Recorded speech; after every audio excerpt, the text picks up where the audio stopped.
semua. Perkenalkan, nama saya Eni Tioma Prodika Pasaribu. Saya mengajar di SD Negeri 17311 Aignasia. Saya calon guru penggerak Angkatan 8 Kabupaten Tapanuli Utara. Saya akan mengadakan wawancara dengan ibu kepala sekolah saya, yaitu Ibu M. Sinaga sebagai kepala sekolah SD Negeri 17311 Aignasia. Untuk tugas demonstrasi kontekstual pada modul 3.1, yaitu pengambilan keputusan berbasis nilai-nilai kebajikan. Selamat menyaksikan. Selamat pagi Bu, bagaimana kabarnya Bu? Ya, selamat pagi juga Bu, sehat. Bagaimana kabar Ibu juga? Puji Tuhan, sehat Bu. Ya Bu, saya mau waktu Ibu sebentar, saya mau mengadakan wawancara kepada Ibu, bisa Bu? Ya, silakan Bu, bisa. Oke Bu, gini Bu, kebetulan saya ada tugas untuk wawancara ke beberapa kepala sekolah terkait dengan pengambilan keputusan beberapa kepala sekolah. Bolehkah saya meminta waktu Ibu sedikit untuk meluangkan waktu Ibu agar saya mengajukan beberapa pertanyaan kepada Ibu? Ya boleh Bu, silakan. Oke Bu, terima kasih Bu untuk waktu yang Ibu berikan. Saya akan memberikan pertanyaan pertama saya ya Bu. Selama ini Bu, bagaimana Ibu mengidentifikasi kasus-kasus yang merupakan dilema etika atau rujukan moral Bu di sekolah? Untuk mengidentifikasikan rujukan moral di sekolah, jika ada dua buah masalah, yang satu menurut hukum dan jika keduanya benar, maka itu dikatakan dengan dilema etika Bu. Oh iya Bu, berarti selama Ibu mengidentifikasi kasus-kasus yang terjadi di sekolah, jika itu masalahnya antara benar dan salah, itu berarti bujukan moral, dan jika keduanya dikatakan benar itu berarti dilema etika ya. Oke Bu, saya lanjut untuk pertanyaan saya yang kedua ya Bu. Selama ini bagaimana Ibu mengambil keputusan di sekolah, terutama untuk kasus-kasus di sekolah Bu, di mana ada dua kepentingan yang sama-sama benar dan sama-sama mengandung nilai kebajikan Bu? Sebelum mengambil keputusan, tentunya saya mengidentifikasikan masalah terlebih dahulu Bu. Jadi sehingga mampu mengambil keputusan yang mana tepat bagi pihak-pihak yang bermasalah. Dalam pembentukan keputusan tentu saja akan prinsip kekeluargaan dan bermusyawarah atau mufakat Bu. Oh, begitu ya Bu. Berarti Iya. Ibu mengambil mengidentifikasi masalah berarti sesuai dengan pertama langkah yang pertama Ibu lakukan yaitu musyawarah dan juga mengambil prinsip kekeluargaan ya Bu. Iya. Oke Bu, sekarang saya lanjut ke pertanyaan saya yang ketiga ya Bu. Langkah-langkah atau prosedur seperti apa yang Ibu lakukan selama ini Bu? Langkah-langkah yang pertama memanggil kedua belah pihak yang bermasalah. Baru kedua memanggil orang tua, siswa atau komite sekolah untuk mengambil keputusan bersama. Begitu Bu. Oh begitu ya Bu. Berarti yang pertama Ibu lakukan yaitu memanggil kedua belah pihak ya Bu. Iya. Baru kalau selanjutnya memanggil orang tua, baru komite sekolah ya Bu. Iya.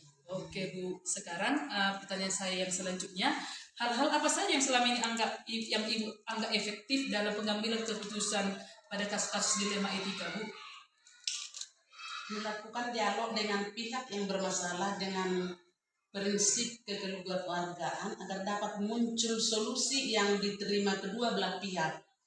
Cara memberikan bimbingan secara komprehensif yang tidak menimbulkan perselisihan antara kedua belah pihak. Begitu Bu. Oh begitu ya Bu. Berarti Ibu langsung dengan prinsip kekeluargaan ya Bu, memanggil kedua belah pihak untuk mencari solusi yang terbaik ya Bu untuk. Oke Bu, saya lanjutkan pertanyaan saya selanjutnya. Hal-hal apa saja yang selama ini merupakan tantangan dalam pengambilan keputusan pada kasus-kasus dilema etika ya Bu? Oh iya Bu, selama saya menjadi kepala sekolah di SD Negeri 17311 Aignasia Kecamatan Tarutu, tantangan yang saya hadapi dalam pengambilan keputusan adalah bagaimana cara untuk mencari solusi yang terbaik bagi semua pihak dengan risiko yang minimal. Mungkin tentu saja itu membutuhkan dukungan positif bagi semua warga sekolah, Bu. Oh begitu ya Bu, berarti tantangan dalam pengambilan keputusan yang pertama yang Ibu inginkan yaitu dukungan yang positif dari warga sekolah ya Bu? Iya. Oke Bu, sekarang saya lanjutkan untuk pertanyaan selanjutnya. Apakah Ibu memiliki sebuah tata cara jadwal tertentu dalam sebuah penyelesaian kasus dilema etika? Apakah Ibu langsung menyelesaikannya di tempat atau memiliki sebuah jadwal untuk menyelesaikannya? Bentuk atau proses seperti apa yang Ibu jalankan? Sebagai kepala sekolah, saya mengambil langkah yang tepat, yaitu menyelesaikan masalah yang ada secara langsung yang diselesaikan di sekolah hari itu juga, Bu. Agar tidak berkepanjangan dan tidak menimbulkan perselisihan yang baru dengan melibatkan beberapa pihak tertentu, terutama dengan guru, dan memberikan pertimbangan masukan yang tepat serta pengawas sekolah dan komite sekolah tergantung pada karakter bermasalah yang terjadi, Bu. Oh, begitu ya Bu. Berarti Ibu langkah yang pertama Ibu lakukan untuk tata cara penyelesaian masalah langsung Ibu selesaikan di tempat ya Bu. Nggak Ibu tunda-tunda lagi Iya, Bu, waktunya. untuk satu hari itu saja diselesaikan, Bu, biar jangan berkepanjangan. Oh, begitu ya Bu. Oke Bu, sekarang saya lanjutkan. Adakah seorang atau faktor-faktor apa selama ini mempermudah atau membantu Ibu dalam pengambilan keputusan dalam kasus dilema-dilema etika ini Bu? Setiap masalah yang saya hadapi bahwa begini, saya musyawarah dulu dengan warga sekolah, dengan guru-guru untuk menemukan solusi yang terbaik dan berdiskusi, berkonsultasi dengan pengawas sekolah atau komite sekolah, meminta saran masukan terbaik untuk permasalahan yang ada, Bu. Oh begitu ya Bu, berarti yang pengambilan keputusan yang pertama yaitu Ibu musyawarah dulu dengan rekan guru ya Bu ya. Iya. Jika masalah itu tidak bisa diselesaikan baru nanti ke pengawas sekolah ya Bu, ke komite sekolah juga ya Bu. Iya. Oke Bu, sekarang pertanyaan saya yang terakhir, dari semua hal yang telah disampaikan, pembelajaran apa yang Ibu petik dari pengalaman Ibu mengambil keputusan dilema etika? Sebagai pemimpin kepala sekolah dalam pengambilan keputusan apapun harus berdasarkan kesepakatan bersama, Bu, yang dihasilkan dari musyawarah dan mufakat, serta membiasakan diri untuk bertanggung jawab atas setiap keputusan yang ada ditentukan karena bekerja sebagai tim lebih ringan dari dalam penyelesaian bermasalah dalam pekerjaan sendiri-sendiri itu, Bu. Oh, demikian ya Bu, Ibu berarti mengambil keputusannya ya Bu. Ibu mengambil keputusannya karena bekerja sebagai tim lebih ringan ya Bu. Iya. Apabila dikerjakan sendiri nanti lebih susah ya Bu. Lebih sulit, Bu. Wah, Iya. susah ya Bu. Oke Bu, terima kasih ya Bu untuk waktu yang Ibu berikan kepada saya untuk wawancara pengambilan keputusan ini ya Bu. Dan semoga nanti saya bisa seperti Ibu, bisa menjadi seorang pemimpin yang bisa mengambil keputusan yang baik dan tepat ya Bu. Iya, Bu, terima kasih, mudah-mudahan. Oke Bu, terima kasih banyak ya Bu. Iya, Bu. Oke Bu. Salam sejahtera dan selamat pagi untuk kita semua. Perkenalkan, nama saya Eni Tioma Pronika Pasaribu. Saya mengajar di SD Negeri 17311 Aignasia Terutung. Saya calon guru penggerak Angkatan 8 Kabupaten Tapanuli Utara. Video kali ini saya akan membuat tugas saya yaitu demonstrasi konseptual modul 3.1 yaitu pengambilan keputusan berbasis nilai-nilai kebajikan sebagai seorang pemimpin. Saya akan mewawancarai beberapa kepala sekolah yang terutama di Kepala Sekolah TK di KPI Terutung Kota. Selamat menyaksikan.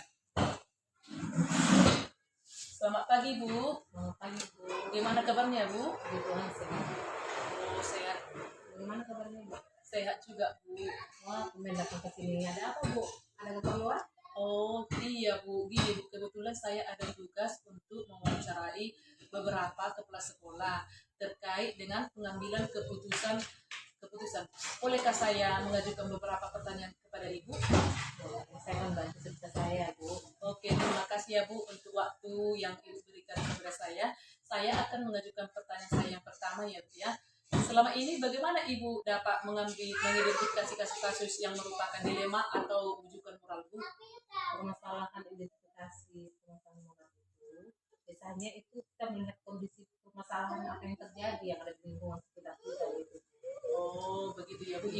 melihat kondisi sekitar dulu ya, biar bisa Ibu mengambil keputusan seperti apa ya Bu ya.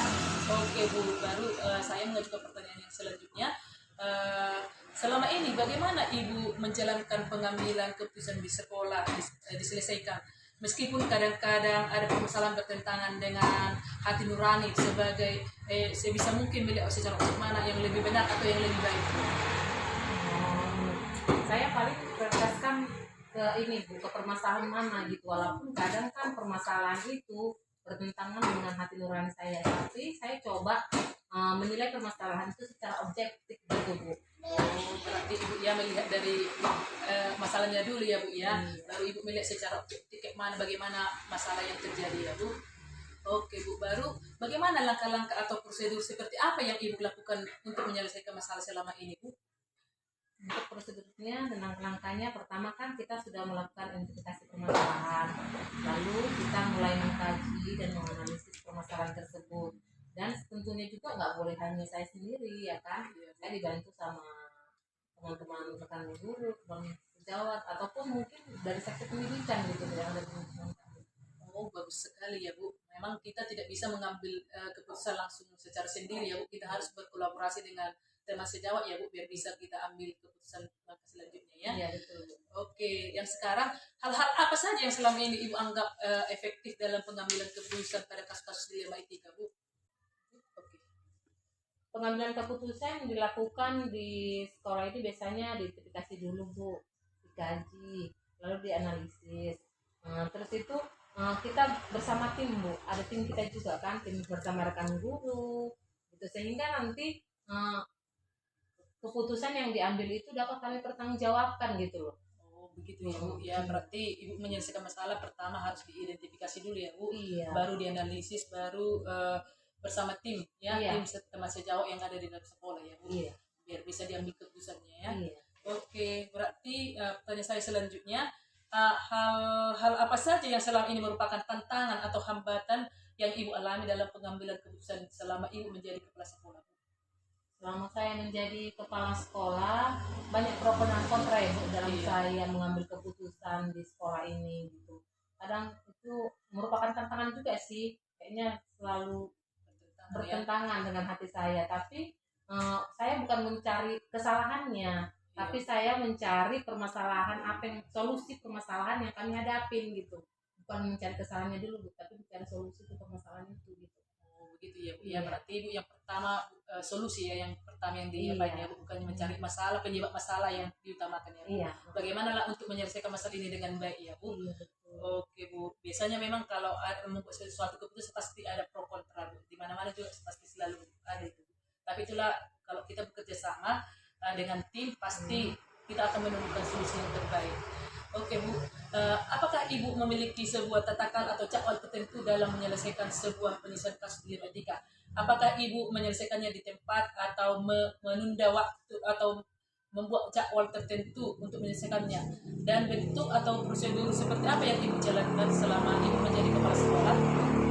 Selama saya menjadi kepala sekolah, jadi permasalahan yang terjadi itu prosedurnya kita ambil prosedur yang baik dan yang efektif. Terus itu saya tidak pernah mengambil keputusan itu secara sendiri. Selalu saya itu mengambil keputusan itu ya dengan rekan sejawat atau rekan guru saya di sini gitu Bu. Jadi selalu saya melibatkan mereka dalam pengambilan keputusan gitu. Luar biasa ya. Ya berarti Ibu tidak pernah sendiri, selalu melibatkan teman sejawat yang ada di sekolah ini ya Bu ya. Oke Bu, berarti kerjasama yang baik lah ya Bu ya, bersama tim di sekolah ini ya Bu. Iya. Oke Bu, adakah seseorang atau faktor-faktor apa yang selama ini yang mempermudah atau membantu dalam mengambil keputusan dalam kasus dilema Bu? Tentunya ada ya Bu. Ada yang selalu membantu saya selain tim rekan-rekan guru. Ketepatan ini kan yayasan Bu, jadi ya, ada juga ketua yayasan kami, kepala seksi pendidikan, yang gitu yang selalu membimbing kami gitu Bu. Untuk untuk menemukan solusi-solusi untuk permasalahan kami yang kami anggap berat gitu, yang ada di lembaga kami ini gitu. Dan selalu kami adakan musyawarah untuk melakukan atau mencari solusi yang terbaik untuk kami di sini. Oh, begitu ya Bu, karena memang sekolah yang Ibu pimpin ini bentuk yayasan ya Bu. Jadi segala sesuatu harus berhubungan dengan ketua yayasan ya Bu. Betul, Bu. Dengan juga dengan seksi pendidikan ya Bu. Iya. Oh, berarti orang Ibu berjalin kerjasama yang baik lah dengan yayasan sama seksi pendidikan ya Bu untuk menyelesaikan masalah. Oh, begitu ya Bu. Oke Bu. Dan pertanyaan saya yang terakhir, dari semua hal yang telah Ibu sampaikan, pembelajaran apa yang Ibu dapat atau Ibu petik dari pengalaman Ibu mengambil keputusan dilema etika, Bu? Dari pengambilan keputusan terhadap masalah yang kami hadapi, biasanya kami menganalisis dulu agar keputusan yang kami ambil itu yang terbaik lah untuk semua yang ada di lingkungan sekolah kami ini, Bu. Seperti itu. Oh, baik juga ya, Bu ya. Berarti Ibu pertama Ibu analisis dulu ya apa masalahnya, baru Ibu ambil bagaimana langkahnya untuk mengambil keputusan ya. Oke Supaya Bu. solusinya terbaik untuk kami. Oke Bu. Terima kasih ya Bu untuk waktu yang Ibu berikan ya kepada saya untuk saya wawancarai untuk tugas demonstrasi kontekstual ini ya Bu. Semoga nanti saya bisa menjadi seperti Ibu bisa menjadi seorang pemimpin yang bisa mengambil keputusan dengan baik dengan tepat untuk memajukan pendidikan. Dan semoga sekolah yang Ibu pimpin semakin maju, semakin sukses, dan semoga juga semakin kompak dan berkolaborasi dengan teman sejawat dan menjalin komunikasi yang baik dengan ketua yayasan dan seksi pendidikan ya Bu. Ya Bu, untuk doanya supaya sekolah kami lebih maju lagi. Ibu juga sukses dalam karirnya dalam seperti ya Bu. Oke, terima kasih ya Bu. Nanti kita berjumpa nanti di lain kali, ada waktu kita nanti berjumpa di lain waktu ya Bu.